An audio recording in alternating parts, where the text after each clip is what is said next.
പുതിയൊരു വീഡിയോയിലേക്ക് എല്ലാവർക്കും സ്വാഗതം. സ്കൂളിൽ ലീവായതുകൊണ്ട് തന്നെ അമ്പാടി ഉച്ചയായപ്പം തന്നെ പുറകെ കൂടി അമ്മ വൈകുന്നേരം ചായക്ക് എന്താ ഉണ്ടാക്കുന്നതെന്നറിയാൻ. അപ്പം ഞാൻ പറഞ്ഞു പഴം ഉണ്ടല്ലോ, നമുക്ക് എന്തെങ്കിലും ഉണ്ടാക്കാമെന്ന് പറഞ്ഞിട്ട് 2 പഴം എടുത്തിട്ട് ഇതാ ചെറിയ കഷ്ണങ്ങളാക്കിയിട്ട് മുറിച്ചിട്ട്, നന്ന ചെറിയ കഷ്ണമല്ല എന്നാലും ചെറിയ കഷ്ണങ്ങളാക്കി മുറിച്ചിട്ട് ഒരു പാത്രത്തിലിട്ടിട്ടുണ്ട്. അത് ഞാൻ ഈ പാത്രത്തിലെടുത്തിരിക്കുന്നത് കുറച്ച് മൈദയാട്ടോ. ആ മൈദ കൂടി ഞാൻ ആ പഴത്തിലേക്ക് ഇട്ട് കൊടുക്കുവാണ്. ഇനി ഇതിലേക്ക് ഞാൻ ഇടുന്നത് ഒരു 3-4 ഏലക്കായാണ്. ഏലക്കായ ഇടണമെന്ന് നിർബന്ധമൊന്നുമില്ല, പക്ഷെ ഇട്ട് കഴിഞ്ഞാൽ കുറച്ച് രുചിയും മണവും ഒക്കെ ഉണ്ടാവും.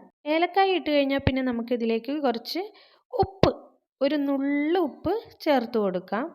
അതുകൂടാതെ ആവശ്യത്തിനുള്ള പഞ്ചസാരയും വേണമെങ്കിൽ ചേർത്താൽ മതി. കാരണം പഴത്തിൻ്റെ മധുരം മാത്രം മതിയെങ്കിൽ അങ്ങനെ ചെയ്താൽ മതി. പഞ്ചസാര ഇടണമെന്ന് നിർബന്ധമൊന്നുമില്ല. അതെല്ലാം കൂടി ഞാനൊരു മിക്സിയുടെ ജാറിലേക്ക് ഇട്ടിട്ടുണ്ട്. ഒട്ടും വെള്ളം ചേർക്കാതെ നല്ല പേസ്റ്റ് രൂപത്തിലൊന്ന് അരച്ചെടുത്തിട്ടുണ്ട്. തീരെ അരഞ്ഞു കിട്ടുന്നില്ലെങ്കിൽ മാത്രം 1-2 സ്പൂൺ വെള്ളം ചേർത്തിട്ട് അരച്ചെടുക്കാം. ഞാനിപ്പോൾ ഇതിൽ വെള്ളമൊന്നും ചേർക്കാതെയാണ് അരച്ചെടുക്കുന്നത്. ഇതാ ഇത്രയും കട്ടിയുള്ള ഒരു ടെക്സ്ചറിലേക്ക് എന്തായാലും അരഞ്ഞു കിട്ടും. കാരണം പഴത്തിന് ഓൾറെഡി ഒരു കുറച്ച് വെള്ളം ഉള്ളതാണല്ലോ, അതുകൊണ്ട് ഇങ്ങനെ അരഞ്ഞു കിട്ടും. ഇനി ഇത് ഓരോ സ്പൂണിൽ കോരി ഒന്ന് എണ്ണയിലേക്ക് ഒഴിച്ച് പൊരിച്ചെടുത്ത് കഴിഞ്ഞാൽ അടിപൊളി ചായ പലഹാരമാണ്. വൈകുന്നേരത്തെ ചായക്ക് ഈവനിങ് സ്നാക്സ് ആയിട്ട് ഉപയോഗിക്കാൻ പറ്റുന്ന നല്ല ടേസ്റ്റി ആയിട്ടുള്ളൊരു എളുപ്പത്തിലാക്കാൻ പറ്റുന്നൊരു പലഹാരമാണിത്. ഇതുണ്ടാക്കാൻ ആകെ 2 സാധനമേ ആവശ്യമുള്ളൂ, പഴവും മൈദപ്പൊടിയും മാത്രം. മൈദപ്പൊടിക്ക് പകരം നമുക്ക് ഗോതമ്പ് പൊടിയും ഉപയോഗിക്കാം. മൈദപ്പൊടി ഉപയോഗിക്കുമ്പോൾ കുറച്ച് സോഫ്റ്റ്നെസ് കൂടുതലായിരിക്കും, ഗോതമ്പ് പൊടി ആകുമ്പോൾ കുറച്ച് ഹെൽത്തി ആയിട്ടുള്ളതായി. കണ്ടില്ലേ, നല്ല സോഫ്റ്റാണ്. ഞങ്ങളുടെ ഇങ്ങോട്ട് ഇതിനെ സ്വദേശി വട എന്നൊക്കെ പറയും.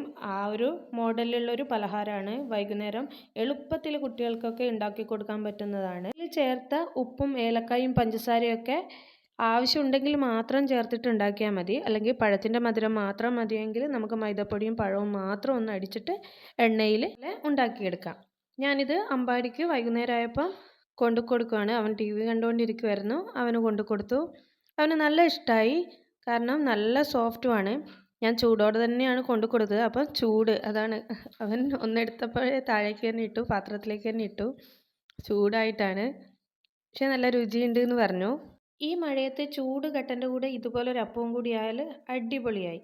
നിങ്ങളും തീർച്ചയായിട്ടും ഇതൊന്ന് ട്രൈ ചെയ്ത് നോക്കൂ. വളരെ എളുപ്പത്തിൽ നമുക്ക് ഒരു 10 മിനിറ്റ് പോലും വേണ്ട, അത്രയും വേഗം ഉണ്ടാക്കിയെടുക്കാൻ പറ്റും. വീഡിയോ ഇഷ്ടമായാൽ ലൈക്ക് ചെയ്യാനും ഷെയർ ചെയ്യാനും മറക്കല്ലേ. അതുപോലെ നിങ്ങൾ ആദ്യമായിട്ടാണ് എൻ്റെ ചാനൽ കാണുന്നതെങ്കിൽ ഒന്ന് സബ്സ്ക്രൈബ് ചെയ്ത് സപ്പോർട്ട് ചെയ്യണേ.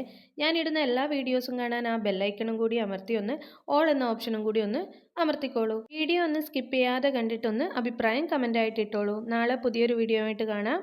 താങ്ക്